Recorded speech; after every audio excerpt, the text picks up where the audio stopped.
Saudaraku, bintang voli putri kenamaan Indonesia Yola Juliana baru-baru ini membeberkan dua ritual yang selalu ia lakukan sebelum melakoni pertandingan.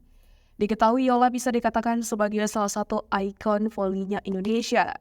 Selain punya paras menawan, sejumlah prestasi berhasil Yola raih selama menjadi pevoli profesional.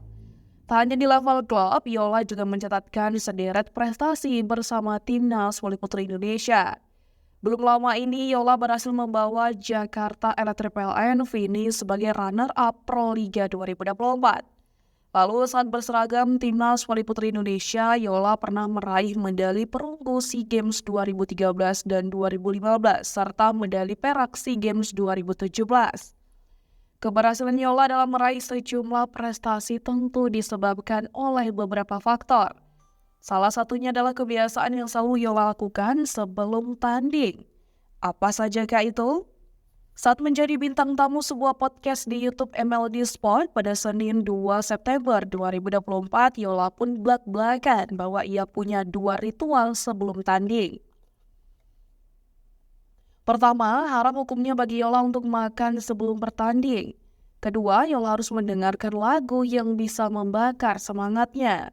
Tokyo Sunbeams bisa ketiban untung. Dua ritual yang selalu dilakukan Yola di atas jelas ini bisa menjadi keuntungan bagi Tokyo Sunbeams.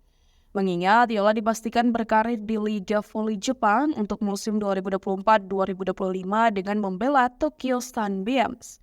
Untuk musim 2024-2025, klub yang diperkuat oleh Yola Juliana tersebut bakal berkompetisi di kasta kedua Liga Voli Jepang. Bukan tak mungkin, ritual Yola dengan tidak makan serta mendengarkan musik semangat mampu membuat performanya on fire bersama Tokyo Sunbeams.